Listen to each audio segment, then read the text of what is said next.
जब हजरत अब्दुल्ला को पलट के आना था, हजरत आमीना घर की तैयारी कर रही है, पूरा घर सजाया सैयदा आमीना ने, पूरे घर की सजावट की है, साफ सुथरा किया है। अब्दुल मुत्तलिब कहते हैं आमीना बता तो सकी, ए बेटी क्या कर रही हो? का बाज अब्दुल्ला आने वाले हैं, उनकी खुशी में घर को सवार रही हो। दोपहर हो गई, का खाना खा लो। का नहीं अब्बा आज अब्दुल्ला आ जाएंगे तब बैठ के साथ खाना खाऊंगी। हजरत अब्दुल्ला के इंतजार में आमीना है, कहती अब्बा जी जाओ पता करो ना मेरे अब्दुल्ला क्यों नहीं आए। नूर निकला, मुझे पता हो गया मेरा शहजादा जलवागर हो गया है। कहती ख्याल आया मैं देखूं तो सही, जिसकी बरकतें आने से पहले इतनी थी वो कितनी शान वाला है, उसका चेहरा देखो, उसकी आंखें देखो, उसके कदकामत को देखो। कहती जैसी मैंने ये ख्याल किया मेरे दिल में आया अपने लाल को देखो। कहती जैसे मेरा लाल जलवागर हुआ है, आसमान से कपड़ा आया उसने मेरे बेटे के सदर को छुपा दिया और मेरा बेटा जब दुनिया में आया है, कहती मैंने अपने लाल को देखा। कहती है काना मखहूलन लम्मा वज़ातुहु काना मखहूलन मदहूनन मगसूलन मकसूरन मुअत्तरन काना साजिदा। कहती जब मैंने लाल को देखा पहली नजर मेरी आंखों पे पड़ी, मैंने देखा मेरे लाल की आंखों में सुरमा लगा हुआ है, मदहूनन बालों में तेल लगा हुआ है, मगसूलन गुस्ल करके जलवागर हो रखे हैं, मकसूरन नाक कटा हुआ है, मखतूनन खतना शुदा पैदा हो रखे हैं। का मुतवल्ली हो जाए तो कपड़ों से बाहर हो जाता है। अब्दुल मुत्तलिब वो हैं जो काबे के मुतवल्ली हैं। काबे शरीफ के मुतवल्ली, काबे के खजानची, काबे की चाबी हजरत अब्दुल मुत्तलिब की मुट्ठी में रहती है। ये काबे के मुतवल्ली बेटा कौन? अब्दुल्ला। और सुनो हजरत यूसुफ को मिस्र का यूसुफ कहा जाता था, हजरत अब्दुल्ला को मक्के का यूसुफ कहा जाता था। मक्के का यूसुफ कहा जाता था। जब निकलते थे तो हजारों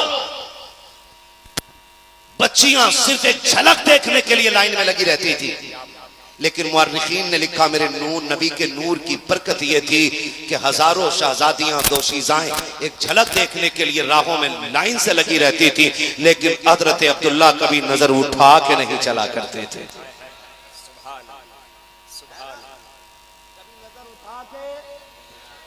चला करते थे। एक लड़की ने आके सामने से कहा अब्दुल्ला मुझसे निकाह कर ले, और वो कोई बद किरदार औरत नहीं थी, बदचलन नहीं थी। अल्लाह ने उसको किताबों का इल्म अता फरमाया था। वो भी अपने वक्त की पारसा थी। उसने खुद कहा अब्दुल्ला मुझसे निकाह कर ले, 100 सुर्ख ऊंट तुझे तोहफे में दूंगी।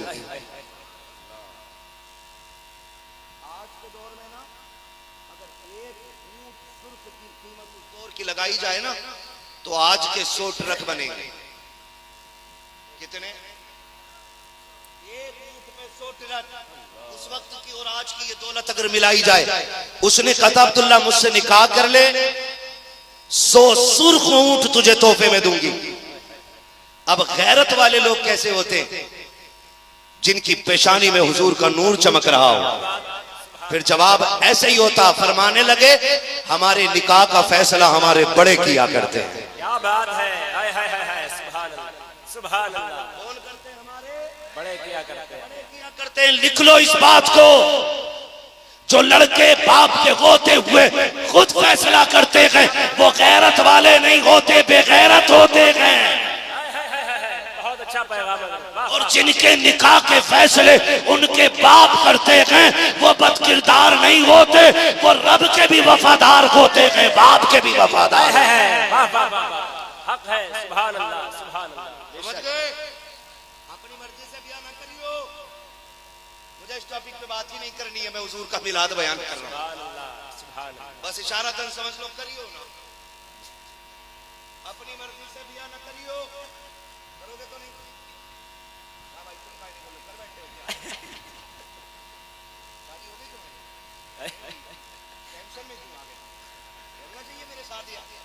करेंगे तो नहीं ना?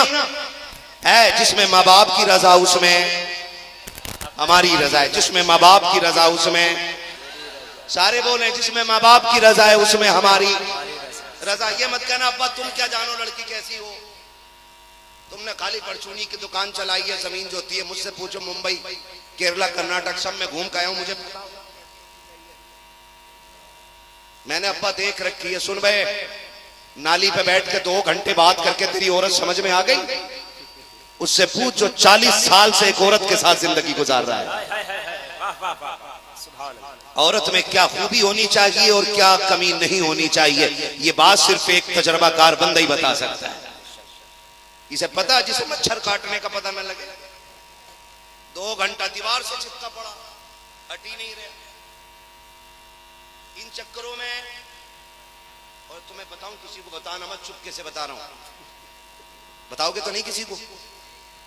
जो अपनी माँ बाप की मर्जी के बगैर तुम्हारे कहने पे तुमसे शादी कर लेगी ना, उससे शादी मत करना, क्योंकि जो अपने माँ बाप की नहीं हो सकती वो कभी तुम्हारी भी नहीं हो सकती। क्या बात है, बहुत अच्छा पैगाम, बहुत अच्छा मतलब हक है।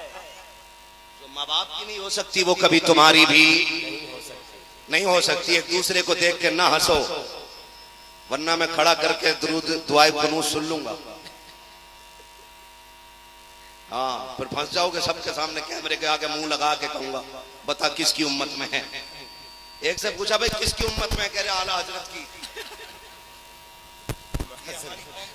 सुन लिया करो, समझो है ना सारे लोगों की। हजरत अब्दुल्ला ने क्या किया, इनकार कर दिया। हजरत अब्दुल मुत्तलिब बड़े परेशान। अल्लाह ने बेटा इतना नेक दिया, दुल्हन कहां से लाऊं, दुल्हन कहां से लाऊं, बेटा इतना नेक है, दुल्हन कहां से लाऊं, बेटा इतना नेक है, दुल्हन कहां से लाऊं, इतनी नेक और शरीफ। एक दिन हरम काबा में सो रहे हैं, ख्वाब आया। ख्वाब में नबियों के दादा हजरत इब्राहिम खलीलुल्लाह कहने लगे, अब्दुल मुत्तलिब जी टेंशन में हो ना, अब्दुल्ला का रिश्ता किधर करना है? कहा आपको कैसे पता? कहा मुझे रब ने भेजा है, रिश्ता बताने आया हूं अब्दुल्ला का। कहा किधर? कहा सुबह हो ना मदीने चले जाना, वहाब बिन अब्द मनाफ की बेटी है आमिना, उसका हाथ अपने बेटे अब्दुल्ला के लिए मांग लेना। अब पता है, अब हजरत अब्दुल मुत्तलिब कह रहे हैं आप कौन हो? तो आने वाले ने बताया मुझे इब्राहिम खलीलुल्लाह कहा जाता है। यहाँ ये बात तो क्लियर हो गई कि रिश्ते जितने मोहतरम होते हैं, कराने वाले उतने ही इज्जतदार आया करते हैं। समझ गए ना? उठे, बच्चों को लिया, मदीने शरीफ आ गए। इधर हजरत वहाब बिन अब्द मनाफ बैठे, बेटी जवान हो गई आमिना, बैठे हुए सोच रहे हैं। आपकी बीवी कह रही है क्यों परेशान है? का बेटी जवान हो गई है, अल्लाह ने इतनी नेक बेटी दी है, जोड़ा कहां से मिलाऊं, जोड़ा कहां से मिलाऊं, इस बेटी के लिए मैं शोकर कहां से ढूंढ के लाऊं? तो बीवी ने कहा मेरे सरताज परेशान मत हो, जिसने बेटी दी है वही जोड़ मिला देगा, है ना। अब जब बात हुई ना, सो गए, सुबह का सवेरा हुआ, दरवाजा बज गया। तो वहाब बिन अब्द मनाफ भी सरदार थे, अंदर से आवाज लगाई कौन है? तो आवाज आई काबे का मुतवल्ली आया है। सुभान अल्लाह, सुभान अल्लाह। मक्के का सरदार अब्दुल मुत्तलिब। इतना सुना माथे पे पसीना आ गया, इतना बड़ा सरदार मेरे दरवाजे पे। हाँ सरदार है, लेकिन हम छोटे सरदार हैं, और वो काबे का मुतवल्ली जिसकी हैबत के आगे अब्रहा भी कांप रहा था, वो आया खड़ा दरवाजे पे, दौड़ के आए, दरवाजा खोला, मेहरबानी कैसे आ गए, तशरीफ लाइए। आए, घर में बैठाया। अरब का दस्तूर ये था जब किसी को ज्यादा इज्जत देनी होती तो उसको 3 दिन तक रखकर मेहमान नवाजी की जाती। 3 दिन तक मेरे नबी के नाना ने मेरे नबी के दादा की मेहमान नवाजी की गई, 3 दिन तक मेहमान नवाजी की। और जब 3 दिन मुकम्मल हो गए, अब्दुल मुत्तलिब ने कहा था अब तुम्हारा हक पूरा हुआ, अब हम जाना चाहते हैं, और जाते जाते अपना मुद्दा रखना चाहते हैं। कौन सा मुद्दा? हजरत अब्दुल मुत्तलिब ने अपनी चादर की झोली बनाई है और बना करके वहाब बिन अब्द मनाफ के आगे की, और कहा था वहाब बिन अब्द मनाफ अपनी बेटी हमारी झोली में डाल करके हमारी इज्जतें बढ़ा दीजिएगा। जैसे इतना कहा कि वहाब बिन अब्द मनाफ मुस्कुराए, और मुस्कुरा के कहा अब्दुल मुत्तलिब परेशान ना हो, आमिना कल भी तुम्हारी थी, आज भी तुम्हारी है, आमिना कल भी तुम्हारी रहेगी। नारे तकबीर, नारे रिसालत, अज़मत मुस्तफा, जश्न आमद मुस्तफा।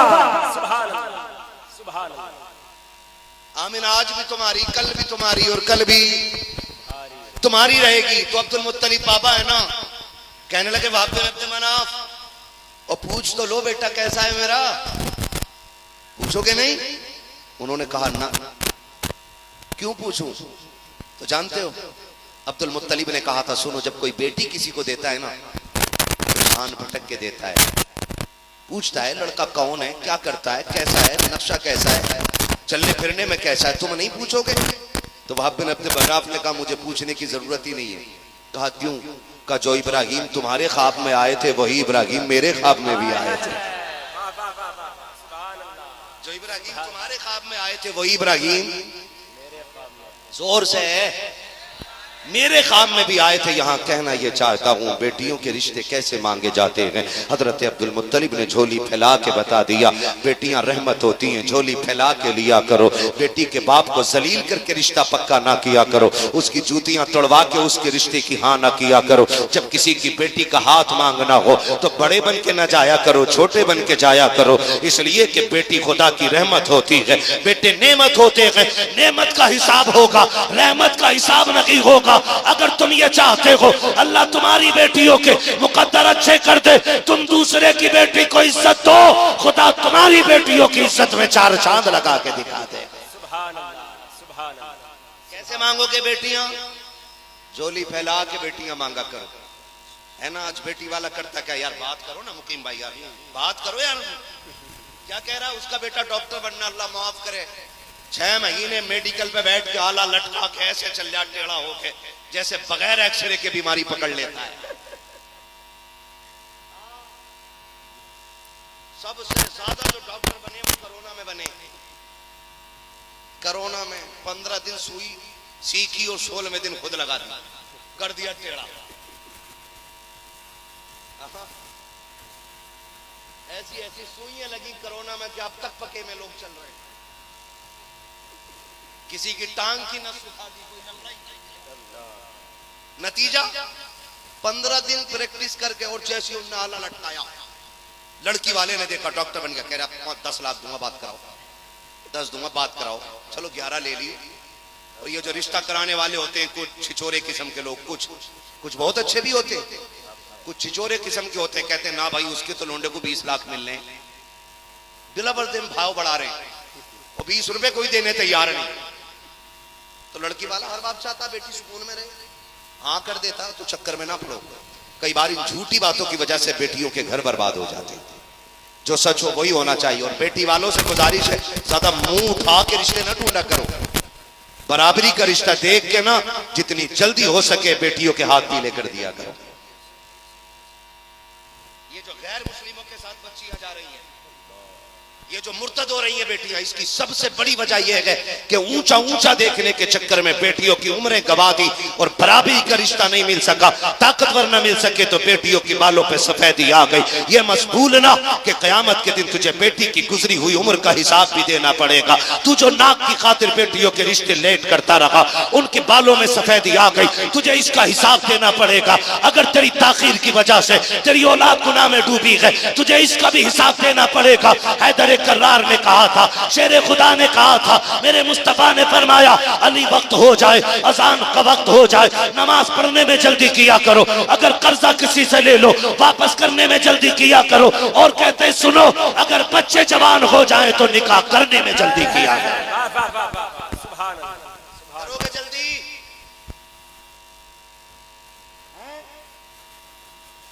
दामाद तो चाहिए तो मेरे बेटे पहला धमाका तेरे ही घर होना, फिर आइए कारी असगर के बाहर डोरी दे दो। दामाद थम नहीं रहा, दामाद तो तब थमता जब इंसान ढूंढा होता, ढूंढा तो तूने बैल है। सुन रहे हो मेरी बात? ये हुजूर की विलादत का पैगाम है। निकाह करने में जल्दी करेंगे इंशाअल्लाह। आपको क्या लगता है रिश्ते पैसों से चलते हैं? दौलत वालों के घर बच्चियां ज्यादा खुश रहती हैं। हिंदुस्तान की हिस्ट्री उठा लो, जितने दौलत वाले हैं कम से कम एक एक बीवी को तो तलाक दे ही चुके हैं। हम तुम पैसे वालों में नहीं आते, कभी सोच रहे हो 2-4 करोड़ इकट्ठा करके पैसे धनिया वाले बन गए। हम तुम नहीं आते, मैं अरबों खरबों वालों की बात कर रहा हूं। है ना, स्टार की पूंछ बनी घूम रहे हैं, और पता चला 3 बीवियों को तलाक दिए बैठा। इसके घर में जो है वो खुद 4 लोगों से तलाक लेके आकर 5वें के घर में है। अगर पैसों से रिश्ते चला करते तो अमीरों के घर में कभी तलाक नहीं होती। और इससे कहीं ज्यादा मोहब्बत से मैंने गरीबों को रहते हुए देखा है। ये बात तो माननी पड़ेगी कि रिश्ते दौलत से नहीं निभाए जाते, रिश्ते मोहब्बत से निभाए जाते हैं। ऐसे ही होता है कि नहीं भाई? तो फिर क्यों ढूंढ रहे हो पैसे वाला? वो ढूंढ जो तेरी बेटी के दिल की हिफाजत कर सके, उसकी खुशियों का ख्याल रख सके, उसकी उम्मीदों का ख्याल रखे, उसको दुख में डूबने ना दे, जो उसकी तकलीफ का एहसास करने वाला, ऐसा बंदा तलाश करके जा बेटी हवाले कर दे। अब तो माफ कीजिएगा, फेसबुक पे रिश्ते कर रहे हैं, फेसबुक पे कुंडल पहने पड़ा फेसबुक पे। असगर भाई सुनो भाई, कमेटी वालों, अल्लाह करे तुम्हें फिल्टर लगाने की जरूरत ना पड़े।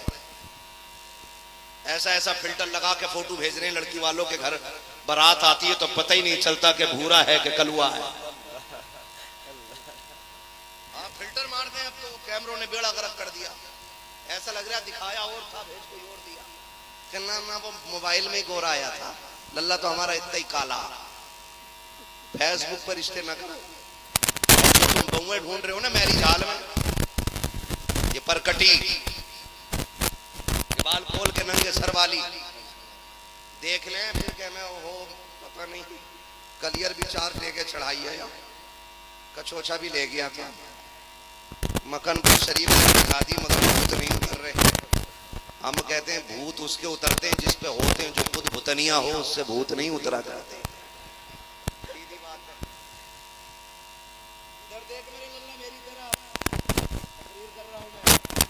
और आप ही से बता रहा हूं, आपको अगर लड़की ढूंढनी हो ना तो पड़ोस वालों से पूछो किसकी बेटी है जो नंगे सर घर से नहीं निकलती।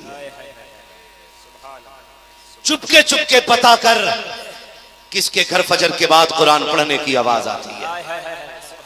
पूछ किसके घर में फजर के वक्त में सजदों से मुसल्ले सजाए जाते हैं।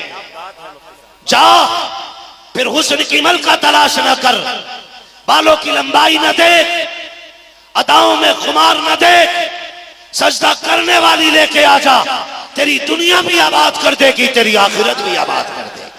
जिंदाबाद जिंदाबाद सुभान अल्लाह। और बेटी वालों से भी गुजारिश है, आले वाला न ढूंढ, बैंक का मैनेजर न ढूंढ, कोई हो तो बुरा मत मानियो। अगर दामाद ढूंढना है तो मस्जिद में जाके ढूंढ। क्या बात है, खुद भी नमाज पढ़ और देख कौन ऐसा जवान है जो 5 वक्त पाबंदी से मस्जिद में सजदा करने आता है, अपने रब को मनाने आता है, हराम से बचा करता है, हलाल खाया करता है। अगर ऐसा जवान तुझे मिल जाए, अपनी बेटी का हाथ आंखें बंद करके उसके हाथ में दे दे, इसलिए कि जो रब का हक अदा कर सकता है वो तेरी बेटी का भी हक अदा करके दिखा सकता है। जिंदाबाद जिंदाबाद, हक है बेशक। हज़रत अब्दुल मुत्तलिब से क्या कह रहे हैं? जरूरत नहीं है पूछने की, गवाही अल्लाह के खलील ने दे दी है। फिर रिश्ता हो गया, शादी निकाह हो गया दोनों का, बात बहुत बढ़ गई है, निकाह हो गया दोनों का। निकाह हुआ ना, रुखसत होकर हजरत आमीना आ गई। कहाँ? मक्का शरीफ। किधर आई? मक्का शरीफ। पहले भी लड़कियां रुखसत होकर आती थी, आज भी आती है ना। कहाँ खोले हैं गेसु यार ने खुशबू, कहाँ था कि दिल तो कर रहे हैं कि एक बात पे खुल के बात करूं, लेकिन वक्त उतना नहीं है। रुखसत होके आ गई। कहाँ गई रुखसत होके? मक्का शरीफ आ गई, और दोनों आमने सामने बैठे, हजरत अब्दुल्ला और हजरत आमिना। ये जोड़ा ऐसा था जिसे फरिश्ते भी झांक झांक के देख रहे थे। ऐसी अजमतों वाला जोड़ा कि जिसे हूरें भी सलामी कर रही है, आमने सामने बैठे। जब बात छिड़ी ना तो हजरत आमिना कह रही है, अब्दुल्ला रब ने मुझे बड़ा खुश नसीब बनाया है। कहा क्यों? कहा तेरे जैसा शोहर रब ने मुझे अता फरमा दिया है। तो हजरत अब्दुल्ला घमंड में अकड़े नहीं, खानदान का रोब नहीं दिखाया, काबे की चाबी नहीं दिखाई, ये नहीं कहा कि मुतवल्ली का बेटा हूं। कहने लगे ना आमिना, तुझसे ज्यादा नसीबों वाला तो मैं हूं। कहा क्यों? कि रब ने तेरे जैसी खूबसूरत और खूबसीरत बीवी मुझे अता फरमा दी है। हमारे घर में ये बातें होती हैं, पता ही नहीं होती। कसम से अगर बैठ जाना एक बार एक दूसरे की बातें हो तो तलाक आमने सामने कर, शुक्र कर जो तुझे घर में रखे पड़ा हूं, यहां से तो शुरू हो रहा, वरना तेरे चरण कहते कर्म रखने के नहीं थे। तो अब वो पलट के क्या कहती है पता, मुंह बंद रखो, वो जना कौन सी घड़ी थी जो मेरे अब्बा ने हाँ कर दी थी, वरना तुम्हें तो कोई लड़की भी देने तैयार नहीं था। अब बताओ तलाक होगी कि नहीं होगी? जब एक दूसरे को जलील करेंगे तो तलाक होती। तवज्जो है ना सारे लोगों को? अल्लाह सबको सलामत रखे। बैठ के एक दूसरे की बातें हो रही हैं।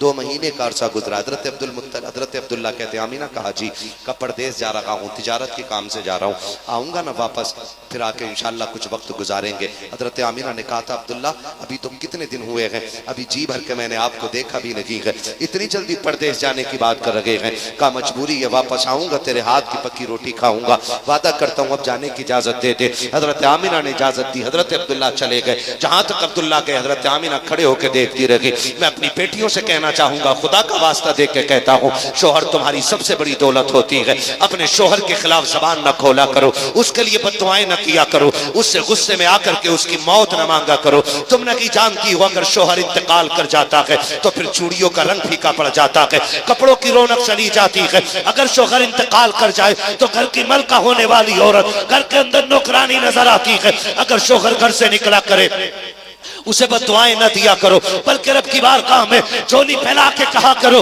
अल्लाह मेरा शोहर सुहागन छोड़ के गया है, सुहाग के जोड़े में मिलाना, अल्लाह से लंबी उम्र की भीख मांगा करो। बल्कि यहाँ तक लिखा गया है कि जब शोहर घर से रुखसत हो, औरत अपने शोहर पे आयतुल कुर्सी पढ़ के दम कर दे और शोहर बीवी पे कर दे, मौत भी अपने दोनों को जुदा नहीं कर सकती है, इसलिए कि मौत भी आती है तो अल्लाह के हुक्म के बगैर नहीं आया करती है। बेटियों से भी गुजारिश है, बात बात में किचन में खड़ी है, कह रही है लोट के नाम है, तू मर जाना तो तेरी शक्ल ना देखने। किस बात पे इतरा रही है?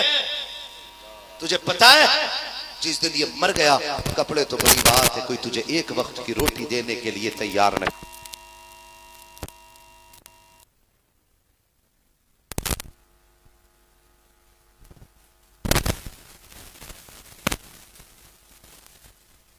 बताया करो, अपनी बेटियों को बताया करो कि शोहर की इज्जत करना, शोहर के लिए लंबी उम्र में सजदे में सर रख के भीख मांगना, ताकि अल्लाह शोहरों की जिंदगी सलामत रखे। शोहर कितनी बड़ी दौलत होती है। हजरत अब्दुल्ला सफर के लिए निकले हैं। जब हजरत अब्दुल्ला को पलट के आना था, हजरत आमीना घर की तैयारी कर रही है, पूरा घर सजाया सैयदा आमीना ने, पूरे घर की सजावट की है, साफ सुथरा किया है। अब्दुल मुत्तलिब कहते हैं आमीना बता तो सकी, ए बेटी क्या कर रही हो? का बाज अब्दुल्ला आने वाले हैं, उनकी खुशी में घर को सवार हो, दोपहर हो गई, का खाना खा लो। का नहीं अब्बा आज अब्दुल्ला आ जाएंगे, तब बैठ के साथ खाना खाऊंगी। हजरत अब्दुल्ला के इंतजार में आमीना है, कहती है अब्बा जी जाओ पता करो ना मेरे अब्दुल्ला क्यों नहीं आए हैं। हजरत अब्दुल मुत्तलिब हरम काबा में आए हैं। इतने में एक शख्स ने आके कहा था अब्दुल्ला।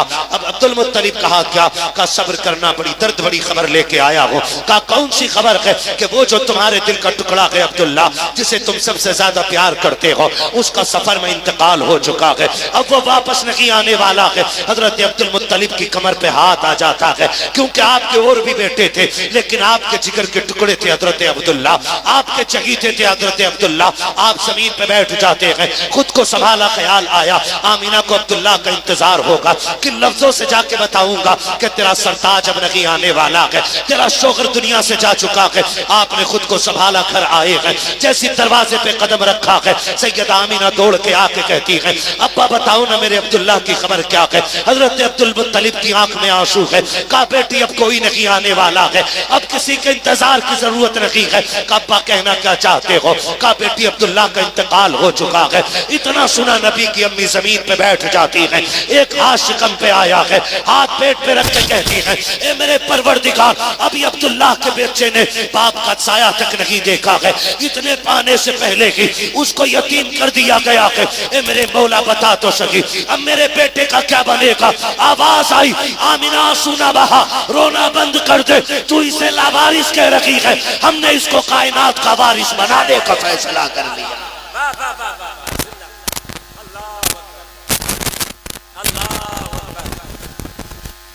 या रसूल अल्लाह,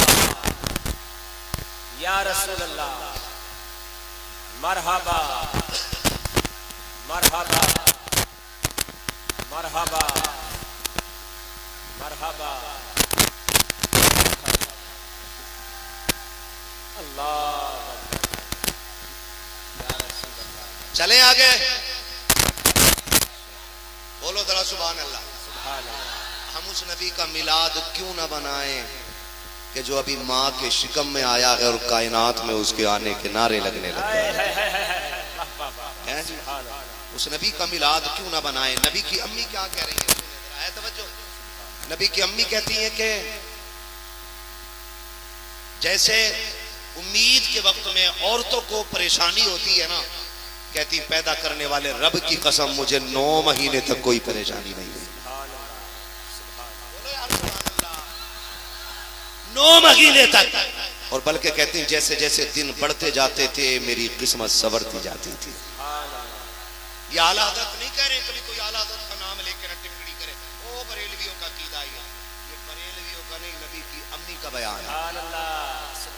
किसका बयान है? नबी की अम्मी का बयान है। तफसीर पढ़ो। नबी की अम्मी कहती हैं जैसे ही पहला महीना आया ना तो मुझे ख्वाब में मैंने देखा हजरत आदम आए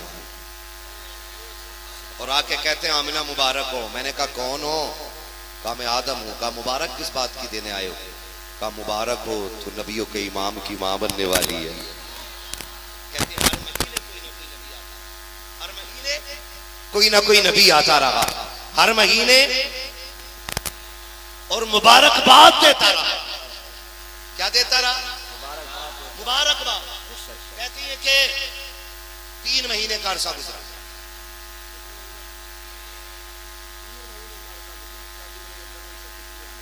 सुभान अल्लाह। याद रखो मेरी बात है। क्या होने लग गया? खुशबू आने लग गई। कहती पहले मेरे बदन से भी खुशबू, फिर मेरे बिस्तर से खुशबू, फिर मेरे घर में खुशबू। कहती फिर खुशबू इतनी बड़ी कि मेरे घर की दीवार पार कर गई खुशबू। कहनी फिर मक्के की गलियों में खुशबू। जब मक्के की गलियों में खुशबू आई ना तो कहने लगी, फिर औरतों में बातें होने लगी, आमिना खुशबू लगा रही है। अभी तो अब्दुल्ला का इंतकाल हुआ, उन्होंने अपने अपने शोहर से कहा सुनो आमिना जो है ना खुशबू लगाती है, बात करो ना जाके अब्दुल मुत्तलिब से, कहो बने फिरते हैं काबे के मुतवल्ली, बात करें ना, वो बताएं उनकी बहू ने अरब का दस्तूर तोड़ दिया, खुशबू लगा रही है। लोग इकट्ठे होके आए हरम में, हजरत अब्दुल मुत्तलिब है काबे का तवाफ कर रहे हैं। लोगों ने आके कहा अब्दुल मुत्तलिब काबे के मुतवल्ली हो और मक्के के सरदार हो, खानदान कुरैश के बुजुर्ग आदमी हो, आपकी बुजुर्गी बरतरी अपनी जगह पे, लेकिन बात कहे बगैर चूकेंगे नहीं हम। कहा क्या कहने आयो? कहा सुनो अब्दुल्ला का इंतकाल हुआ है। कहा हाँ। क्या मक्के का दस्तूर, अरब का दस्तूर ये नहीं है कि किसी का शौहर इंतकाल कर जाए औरत को खुशबू नहीं लगानी? कहा हाँ है ना। कहा फिर तुम्हारी बहू खुशबू क्यों लगाती है? क्या उसको नहीं समझाते हो? इतना सुना ना तो बदन सर्द, चेहरा सर्द, गैरत से आंखें झुक गई। घर आए, अपनी बीवी हजरत फातिमा को आवाज दी, फातिमा। कहा जी मेरे सरताज खैर तो है ना? क्या हुआ आज चेहरे पे सर्दी कैसे? कहा फातिमा आज तक कोई पैदा नहीं हुआ जो अब्दुल मुत्तलिब की नजरें झुका पाता, लेकिन आज आमिना की वजह से मेरी गर्दन झुक गई है। कहा क्या कहना चाहते हो? कहा आमिना से बात करो, मेरे बेटे का इंतकाल हुआ, अभी साल भर नहीं हुआ है, खुशबू क्यों लगा रही है वो? हाथ जोड़ लिए नबी की दादी। हजरत फातिमा कहती है अब्दुल मुत्तलिब मेरे बस की बात नहीं है, मैं ये बात नहीं कर सकती। कहा क्यों? कहा कि एक बार मेरे भी मन में ख्याल आया था ये खुशबू लगाती है, इससे पूछूं। कहा मैंने बस इतना ही कहा था आमिना। उसने नजर उठाई, मेरी तरफ देखा, उसके माथे से एक नूर निकला जिसे देख के मैं बेहोश होके गिर गई थी। मुझमें ताकत नहीं है मैं बात कर सकूं, अगर पूछना है तो आप जाके क्यों नहीं पूछ लेते हो? हजरत अब्दुल मुत्तलिब उठे हैं, खुद आए हैं, कहा जाओ जाके खबर कर दो हम आ रहे हैं। अल्लाह अकबर, जैसी खबर मिली है हुजूर के दादा आ रहे हैं, आपके ससुर आ रहे हैं, मेरे नबी की गैरत और हया का पैकर, मेरे नबी की अम्मी हजरत आमिना एक कोने में हया से सिमट के खड़ी हो जाती है। हजरत अब्दुल मुत्तलिब आके कहते हैं आमिना। कहा जी बाबा। का एक बात करने आया था बेटी। का कौन सी बात है? का बता तो सकी, क्या तुझे मेरे अब्दुल्ला की जुदाई का एहसास नहीं है या मेरी बेटी कि बेटे की मौत का तुझे गम रही है। कहा अब्बा क्या बात कर रहे हो, जब से अब्दुल्ला गए हैं आमिना की आंख का आंसू नहीं सूखा है। आमिना से कह रहे हो आप कि आमिना को एहसास नहीं है, आमिना की तो दुनिया उजड़ गई है, खुशियां उजड़ गई है। रातों में उठ उठ के अब्दुल्ला को आवाजें देती हो, काश कहीं से वो चेहरा नजर आ जाए। आप कैसे कह रहे हो कि मुझे अब्दुल्ला की जुदाई का एहसास नहीं है। कहा बेटी अगर एहसास है तो ये तो तुझे मालूम होगा कि जब किसी का शोहर इंतकाल कर जाता है औरत को 1 साल तक खुशबू नहीं लगानी है। हाँ अब्बा पता है। कहा आमिना फिर तू खुशबू क्यों लगाती है। हजरत आमिना ने कहा अब्बा मैंने कोई खुशबू नहीं लगाई है, कोई दिल नहीं लगाती हो। कहा बेटी पूरा मक्का बातें कर रहा है, औरतें कह रही है कि जो खुशबू आमिना लगाती है वो मक्के के बाजार में मिलती भी नहीं है। कहा बेटी बता तो सकी ये कीमती खुशबू कहां से लाती है। हजरत आमिना ने रो के कहा था अब्बा जी मैंने कोई खुशबू नहीं लगाई है, कोई दिल नहीं लगाया है। कहा फिर बता ये खुशबू कहां से आती है। हजरत आमिना ने कहा था अब्बा जी एक राज था मेरे सीने में, एक दर्द था जिसे मैं सुबह छुपाना चाहती थी, लेकिन आज आपकी नाराजगी के डर से इन राज से पर्दा उठा रही हूँ। अब्बा मैं कोई खुशबू नहीं लगाती, बल्कि हकीकत ये है जब से आपके बेटे अब्दुल्ला की अमानत मेरे शिकम में आई है, मैं जिन गलियों से गुजरती हूँ वो गलियां भी खुशबू से महक जाया करती हैं। नारे तकबीर, नारे रिसालत, सरकार की आमद, सरकार की आमद, आका की आमद, मसलके आला हजरत। हुजूर का मिलाद पढ़ रहा हूँ, मैं पढ़ रहा हूँ और हुजूर के गुलाम सुन रहे हैं, है ना। क्या कहा अब्बा मैं जिन गलियों से गुजर जाती हूँ वो गलियां महक जाया करती हैं। बोलो यार सुभान अल्लाह।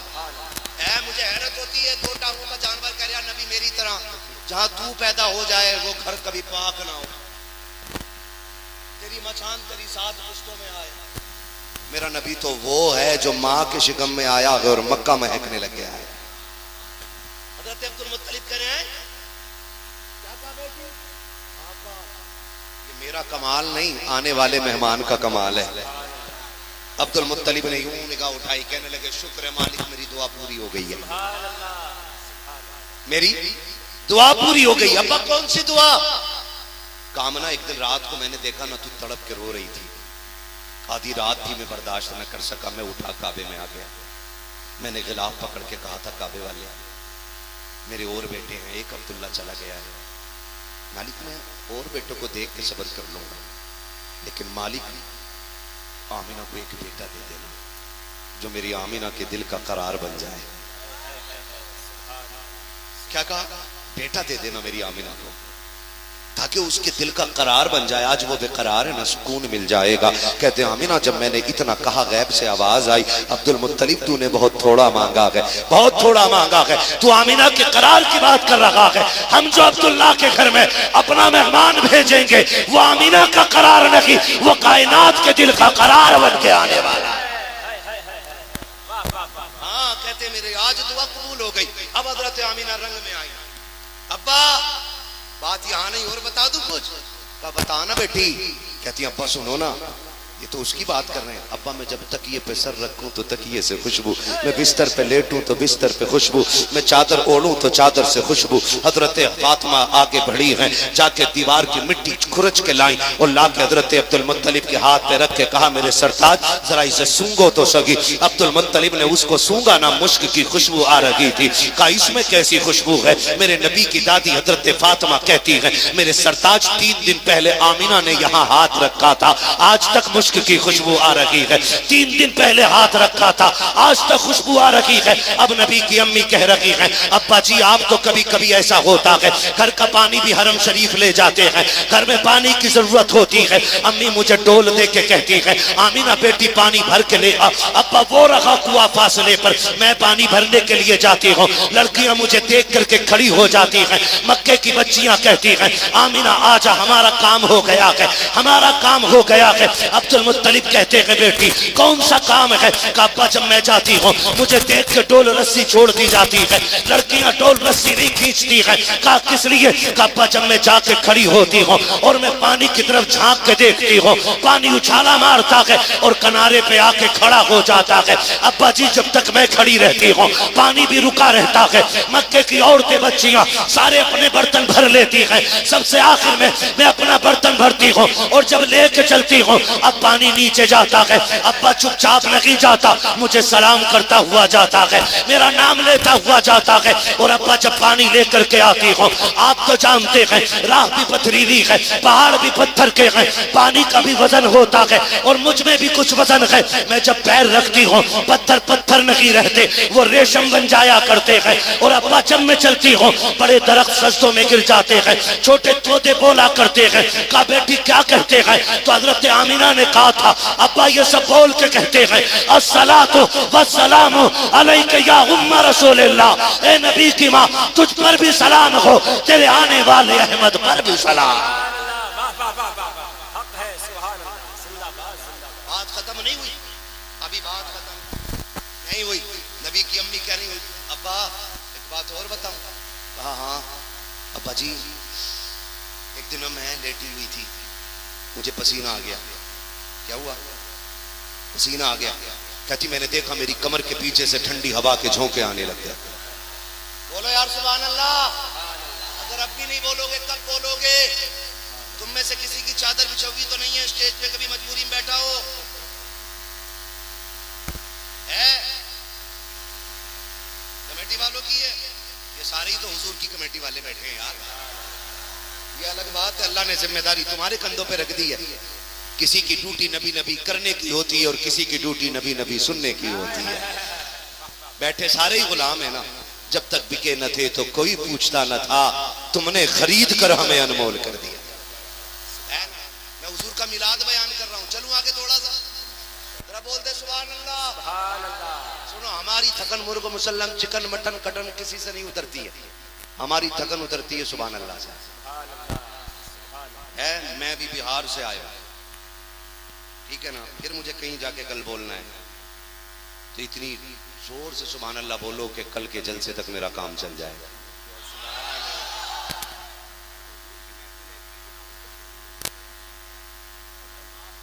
आवाज को क्या हुआ? क्या नाम में रात हुजूर की विलादत का सदका बट रहा था, हमने उनके नाम पे आवाज का सदका लुटा दिया है ना। जिनकी माओ ने इसलिए दूध पिलाया है कि बेटे जीना भी नबी के लिए है, मरना भी नबी के लिए है, वो ताकत लगा के बोले जरा या रसूल अल्लाह। क्या बात है सुभान अल्लाह। मिसाल बन गई बेमर वालों। बात नहीं सुनता होगा जिस इश्क से हुजूर के गुलाम यहाँ बैठ के हुजूर की बात ऐसी। मुझे याद है, मुझे शजरा भी पढ़ना है। हाँ मुझे पता है शजरा भी पढ़ना है, लेकिन मैं बस हुजूर के ये विलादत के अपनी हैसियत के मुताबिक आखिरी चंद कलिमात आप तक पहुंचा दी। नबी की अम्मी कह रही मैं सोई, मेरे माथे पे पसीना आया ना, मेरी कमर के पीछे से ठंडी हवा के झोंके आने लगे। कहती मैंने मुड़ के देखा, हवा किधर से आ रही है? कहती क्या देखती हूँ? दो खूबरू हसीनों महजबी शहजादियां पंखा लेके हवा कर रही हैं। क्या कर रही हैं? हवा कर रही है। मैंने कहा कौन हो? कभी मक्के में नहीं देखा। कामना देखती तब जब रहते हम मक्के में।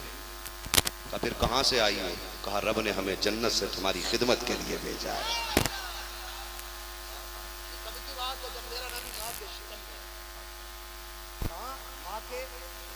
शिकम में। और नबी की अम्मी कहती है अब्बा मैं एक दिन अपने सहन में कर पड़ा था, मैंने उठाया और ये सोच के उठाया किसी के पैर में न चुभ जाए, मैंने यूं हाथ में लिया ना, वो मोम की तरह बहने लगा और मैं उसे देख के मेरे मुंह से जुमला निकला ये पत्थर हो के पिघल रहा है, कंकर पिघल रहा है। कहती हैं अब्बा वो खुद मुझसे बोल के कहने लगा आमिना यार को आने तो दे, अभी छोटे छोटे पिघल रहे हैं, जब वो आएगा बड़े बड़े पिघलने लग जाएंगे।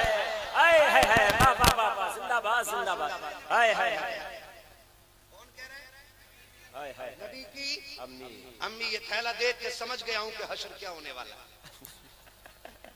हाँ नबी की अम्मी कह रही है और फिर नबी की अम्मी ने बताया बेशुमार बरकतें, बेशुमार बरकतें, ना मैं बयान कर सकता हूं ना सुनने में सकत है। बस इतना समझ लो। कहती फिर वो रात आ गई जिसमें मेरे बेटे की विलादत होनी है। बोलो यार सुभान अल्लाह। मेरे अब्बू कहते हैं, कारी असगर जानते हैं कि घोड़े को सांट मार के मत दौड़ाओ, उसे चने खिलाओ ताकि वो थके ही नहीं। सांट वाला जितनी देर दर्द होता है उतनी देर दौड़ता है, जब चने खिलाओगे तो वो थकेगा ही नहीं। तो सांट वाले घोड़े ना बनो, चने खाओ, थके तो नहीं हो अभी। फिर बोलो ना सुभान अल्लाह, सलामत रखे। कहती फिर वो रात आ गई, मैं बस मुख्तसर में कर दे रहा हूँ। अब मुझे भी एहसास होने लगा कि कहीं मैं जुल्म न कर बैठूं आप लोगों पे। हाँ, 1.5 घंटे से ऊपर हो गई भाई हमारी सुई। हाँ, काय में मरने में के फजर होने में। अल्लाह सलामत रखे। जब बात हुजूर की होती है तो फिर दीवानों को वक्त वक्त नहीं लगता है ना। फिर जब उनकी बात हो ना तो फिर दिल करता है कि उनकी बात होती रहे और इसी में जिंदगी गुजर जाए। की अम्मी क्या कह रही हैं? फिर वो रात आ गई जिसमें मेरे लाल की विलादत होनी है। कहती मैं जिस घर में थी मैंने देखा ना चांद सितारे इतने नीचे आ गए, मुझे लगता था अगर मैंने एक हाथ बढ़ाया तो चांद छू लूंगी और दूसरा हाथ बढ़ाया तो सितारे तोड़ लूंगी। ये कौन कह रहा? नबी थी। अब मौलवी ये बता, चांद सितारे तो ऊपर लगने के लिए अल्लाह ने नीचे क्यों उतारे थे? टिम टिम डिबिया, हमारी दो लाइटें हजम नहीं होती तुझसे, अल्लाह ने तो लाखों सितारे आमिना के आंगन में उतार दिए।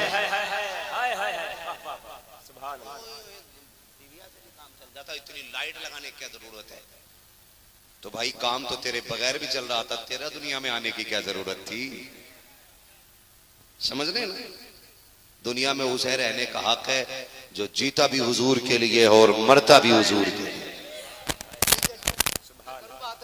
अल्लाह, हजरत आमीना कहती है कि सितारे इतने नीचे थे, मुझे लगता था मैंने एक हाथ बढ़ाया तो चांद तोड़ लूंगी, दूसरा बढ़ा दूं तो सितारे तोड़ लूंगी। मुझे डर लगा मेरे ऊपर गिर ना जाए। कहती वो रात बड़ी तन्हाई की थी, मुझे एहसास हो रहा था काश आज अब्दुल्ला होते ना तो मैं अकेली ना होती। और कहती उस दिन मेरे घर में चिराग में तेल भी नहीं था डालने के लिए, अंधेरा था। ख्याल आया काश अब्दुल्ला होते तो कम से कम एक चिराग का इंतजाम कर देते। वो होते ना तो कोई दाया घर में होती। कहती अभी मैंने इतना सोचा ही था कि मेरे घर की दीवारें चांद से ज्यादा चमकने लग गई थी। मैं हुजूर की विलादत बता रहा हूँ, चांद से ज्यादा चमकने लग गई थी। मैंने मुड़ के पीछे को देखा। कहती है फशक्कल जिदार, मेरे घर की दीवारें फटी। फदखला सलासुल निस्वा, मेरे घर में 3 औरतें दाखिल हुई, उनके कद खजूरों जैसे लंबे, चांद से ज्यादा खूबसूरत चेहरे। मैंने कहा तुम कौन हो? एक ने कहा कि मुझे हव्वा कहा जाता है, मैं आदम की बीवी हूँ। दूसरे ने कहा मुझे मरियम कहा जाता है, मैं ईसा की माँ हूँ। तीसरी ने कहा कि मुझे आसिया कहा जाता है। एक रिवायत में आता है चौथा नाम हजरत हाजरा का आता है। कहा मैं इस्माइल की अम्मी हाजरा हूँ। का इन औरतों का वरूद हुआ है। हजरत आमीना कहती है किस लिए आई हो? का रब ने हमें तेरे बेटे की दाया बना करके भेज दिया। ये दाया बन करके आई है। और फिर मैंने देखा मेरे सरहाने हसीनो महजबी खातून खड़ी है, उसका चेहरा चांद से ज्यादा रोशन। मैंने कहा तू कौन है? कहा मैं मलके जन्नत हूँ। किस लिए आई है? कहा रब ने मुझे आमीना तेरी खिदमत के लिए भेज दिया, की खिदमत के लिए। फिर आगे कहती है, फिर आगे कहती है, फिर आगे कहती है रात का वक्त गुजरा, शहर का वक्त आ गया। कहती है सुबह सादिक का वक्त था। फखरा जमीनी नूर, मेरे जिस्म से नूर निकला। क्या निकला? जोर से क्या निकला? नूर निकला। मुझे पता हो गया मेरा शहजादा जलवागर हो गया है। कहती ख्याल आया मैं देखूं तो सही, जिसकी बरकतें आने से पहले इतनी थी वो कितनी शान वाला है। उसका चेहरा देखो, उसकी आंखें देखो, उसके कदकामत को देखो। कहती जैसी मैंने ये ख्याल किया मेरे दिल में आया अपने लाल को देखो। कहती जैसे मेरा लाल जलवागर हुआ है, आसमान से एक कपड़ा आया, उसने मेरे बेटे के सदर को छुपा दिया और मेरा बेटा जब दुनिया में आया है, कहती मैंने अपने लाल को देखा। कहती है काना मखहूलन लम्मा वज़ातुहु काना मखहूलन मदहूनन मगसूलन मकसूरन मुअत्तरन काना साजिदा। कहती जब मैंने लाल को देखा पहली नजर मेरी आंखों पे पड़ी, मैंने देखा मेरे लाल की आंखों में सुरमा लगा हुआ है, मदहूनन बालों में तेल लगा हुआ है, मगसूलन गुस्ल करके जलवागर हो रखे हैं, मकसूरन नाक कटा हुआ है, मखतूनन खतना शुदा पैदा हो रखे हैं, मुअत्तरन ऐसी खुशबू थी पैदा मेरे घर में हुआ है और मक्के का जर्रा जर्रा महकने लग गया। जिंदाबाद। नबी की अम्मी कहती है काना साजिदा, आती मेरे बच्चे ने सजदे में सर रखा है, मैंने कान लगा के सुना, मेरा बेटा कह रहा था रब्बे हबली उम्मती, रब्बे हबली उम्मती। जमीले कादरी ने कहा था रब्बे हबली उम्मती, कहते हुए पैदा हुए, रब ने फरमाया कि बख्शा अस्सलातु वस्सलाम। मैं वो सुन्नी हूँ जमीले कादरी, मरने के बाद मेरा लाशा भी पढ़ेगा अस्सलातु वस्सलाम। अब मेरा इमाम कहता सुबह तैबा में हुई, बढ़ता है बाड़ा नूर का। पढ़ लो मेरे लाल, तुम्हारे सदके जाऊं। सुबह तैबा में हुई, बढ़ता है बाड़ा, सदका लेने नूर का आया है तारा। नूर का हुजूर जलवगर हो गए, हुजूर आए कायनात मुस्कुराने लगी, हुजूर आए बेटियों को वकार मिला, हुजूर आए जीने का सलीका मिला, हुजूर आए बाप को इज्जत मिली। हुजूर के आने के बाद का इनकलाब आया, ये तो आने से पहले की बात थी, आने के बाद जो इनकलाब आया है। 1450 साल हो गए, लोग बयान कर रहे हैं, हर किसी को आखिर में यही कहना पड़ता है जिंदगी खत्म हुई और कलम सूख गए, तेरे औसाफ का एक बाप भी पूरा न हुआ। पूरी जिंदगी लोग बयान करते रहेंगे, मेरे नबी ने जितने बड़े कारनामे अंजाम दिए, सुबह क़यामत तक कोई कमा हक को बयान नहीं कर सकता है। ठीक है जी, मैंने हुजूर की विलादत बयान कर दी है, अब मैं हुजूर का शजरा पढ़ लूँ। ऑपरेटर साहब से गुजारिश है, इतना ही अच्छा मैक कर दो जैसा सैफुल्लाह सुल्तानी साहब के नंबर पे किया था। इन्होंने पैसे तो नहीं दिए थे आपको, है ना? थोड़ा सा इको दे दें, थोड़ा सा आवाज दे दें, मुझे हुजूर का शजरा पढ़ना है। और आवाज दे के कम ना की, और बढ़ाइए आवाज इसकी, बगैर शजरे के काम नहीं चलेगा। डंके की चोट पे दिया नहीं, मौलवी हटना नहीं, है ना? बोलो जरा सुभान अल्लाह। ओ जी देखो थकियो ना, नहीं थकेंगे ना। जब मेरा हाथ का इशारा हो सारे कैसे बोलेंगे? ये बीच वाले यार क्यों नहीं बोल रहे? बीच वाले होते ही खराब, बोल के ही नहीं देंगे। अरे यार बोलो यार, तुम सोच रहे हो आगे पीछे वाले काम चला रहे, थोड़ा सा तुम भी मेहनत कर लो और डट के बोलो जरा सुभान अल्लाह। मैं हुजूर का शजरा पढ़ने लगा हूं, जब मेरा हाथ का इशारा समझ जाना मौलवी की लंबी सांस लेना चाहिए, तो आपको लंबी सी सुभान अल्लाह कहिए ताकि उसकी आंख में लंबी सी सांस ले, और डंडी में मारिए बेपरवाह ताकि दोबारा आ जाए, डंडी मार के दोबारा नहीं, है ना?